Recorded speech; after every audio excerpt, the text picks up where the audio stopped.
I've done some study on this, and I actually have it in my book, We've Got Issues. We're the highest priced medical system in the world and have the poorest delivery. There are 50 countries on the globe where a mother has a better chance of surviving birth than America. There are 50 countries in the world where the baby that's born has a better chance of surviving than in America.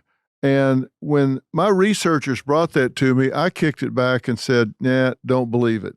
I had them go through and a second independent group research it. And they came back and said, no, that's true. There are dozens of countries on the globe where mother and baby have a better chance of surviving than in the United States of America. How is that possible?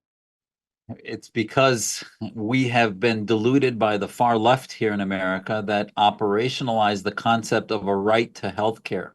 And as much as I, as a doctor, and I'm a specialist in medical ethics, and I've chaired a ethics program for one of the largest healthcare institutions in Arizona for a long time. And I can tell you that as much as the ethical principle of caring for people and providing emergency care and other things is a societal responsibility, when you mandate it, welfare rights that become mandated become a license to steal money from others as a forcing taxation without representation and all these other things that come as a result, versus our Constitution talks about inalienable rights from God versus the welfare rights that are given by others at the expense of other things. Nothing is free. So what happens is over time, as we lose the free market rewards of people working 80-hour weeks to try to develop that cure for cancer and other things, as you socialize and take away incentives, monetary and reward incentives, you then become less successful.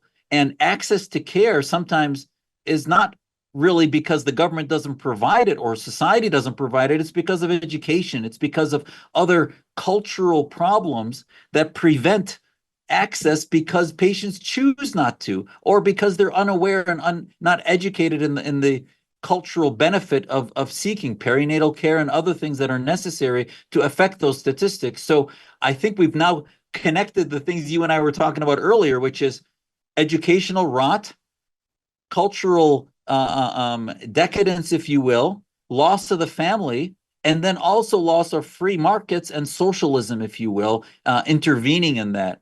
All of that leads to a decay in a country that has a much broader spectrum of income versus some of those countries that you were talking about that are much more narrow. If Finland and Sweden and other countries like that, they have narrower populations, and as a result are not good countries to study when it comes to the impact of socialized economies versus free market economies. Well, it just seems like we got too much government involved. It seems like if we'll Yep. just let people compete, we'll be a whole lot better off. And that's just not happening. One of the things that I'm really curious before we run out of time for you to talk about, and Arizona is one of the places that has the biggest problem with this, is education and the schools. I've done a lot of research about the Arizona schools, and I'm afraid that our entire educational system is quietly on the brink of collapse, that we're going to be without teachers. We're going to have classrooms that are dark, or we're going to have to double up. And instead of having 25 or 30 kids in a class, we're going to wind up having to have 50 or 60 or 70 kids in a class because we don't have enough teachers to get in there and do the one-on-one mentoring of these students and teaching these students. I know now that nationally, over 30% of fifth graders can't read a fundamental sentence, close to 30% of eighth graders can't, and 19% of high school graduates can't read the prescription labels when they go pick something up at the pharmacy. That seems to me to be near on to impossible, but yet it's true. What are we going to do to overhaul this education system, and what are we going to do with these students that have such a gap created by the mismanagement of COVID I don't see any plan to close that gap that's equal to the gap. Well, I think this is another reason. One of the reasons I'm running is that ultimately, as I talk to families, they're equally, just as everything you just so eloquently went through, is that families are horrified at what's going to happen to their kids and their kids in the educational system. And, the left, as you heard in Biden's State of the Union, he was basically trying to, again, buy votes by saying that he would just throw more grants towards states and that somehow would help teacher salaries, when actually it becomes a power grab, that ultimately when they pay for the salary, then they can after that invoke NEA. The one of the biggest impediments to education is this union of teachers that, ultimately, while each of us have loved the teachers that got me and you and all of us to the educational level we're at, as a group, the unions, it's what kept my kids home in COVID, during COVID, for no reason whatsoever. There was not a single medical reason to keep our kids home. None. And yet the teachers somehow forced them to stay home for 2 years. I get it, maybe for 4 weeks until we knew what was going on. But 2 years when none of them were getting admitted, none of them were actually even getting COVID, it made no sense. And actually, my oldest now just graduated from college. He graduated with his master's in AI. And I can tell you, he missed his high school graduation and then ultimately his college graduation. Half of it was online, and it was really a horrible experience for him. And it's going to take him years to recover some of that lost engagement and true critical thinking that's brought through the classroom environment. And the bottom line is we need, and Arizona has led this. It's about school choice. That if you increase competition in education, you will then raise the bar so that students are vying for the best schools and create an environment of meritocracy, not only for the students, but for the schools themselves also. And this is what I can do as a federal official, as a federal representative, is to begin to cut off some of the entanglements that the federal government controls in these things and prevents the growth necessary, and to begin to punish some of the woke ideologies, the ideological enforcement of DEI programs, et cetera, that now are being funded to the tunes of tens of millions in each school that can quickly overnight be fixed. The gender studies programs, the wasting of so much school time on transgenderism and other cultural phenomena that are intentionally done to gaslight our students away from the priorities of STEM education and other things. And again, bringing it back to the parental vetting of curriculum.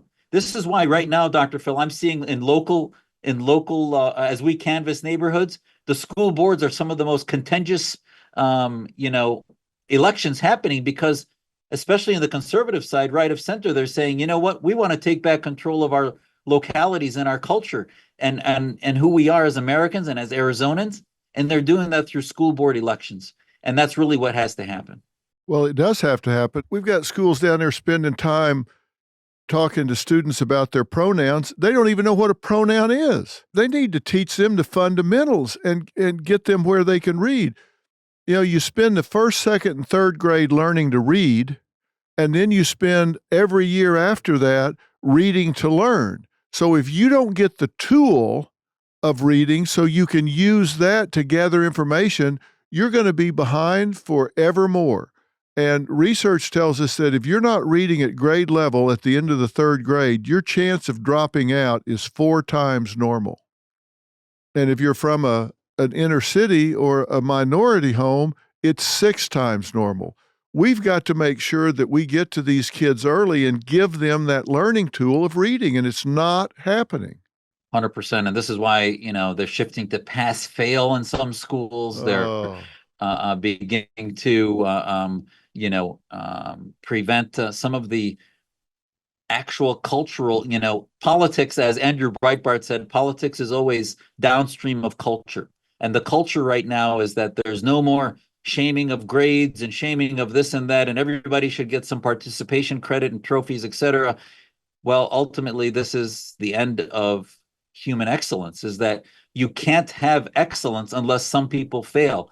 you can't have a understanding of what mediocre is unless you have an A and B, C, D, and F grading. And they're starting to end the grading processes, which we need to stand against and say that part of, if there is any federal funding, and now even I'm listening to President Trump clapping. As I clap, he's even starting to even hint again about shutting down the Department of Education, which I'm not sure can happen. But if it does, bring it back home to the localities, because the federal government has no business. If there's any idea or issue that should be based in state rights, it's the educational system. I've had several education shows that we've researched and done, and this is anecdotal, but I had a former Marine on that had become a teacher, and his school board required them to adjust their grades where, 90 to 100 was an A historically. Like, you got a 90, it was an A minus. You got a 95, it was an A.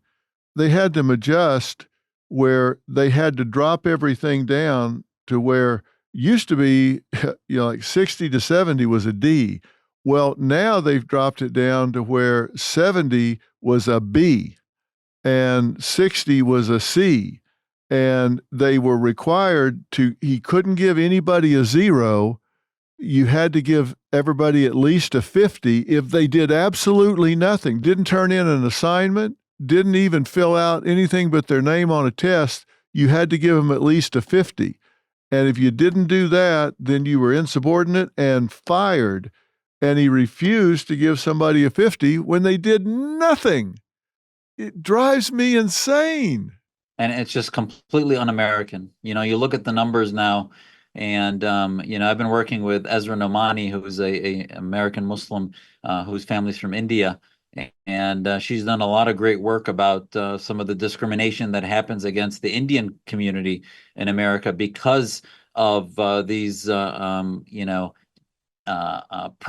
that happens, as they are prohibited admission because of profiling against certain communities.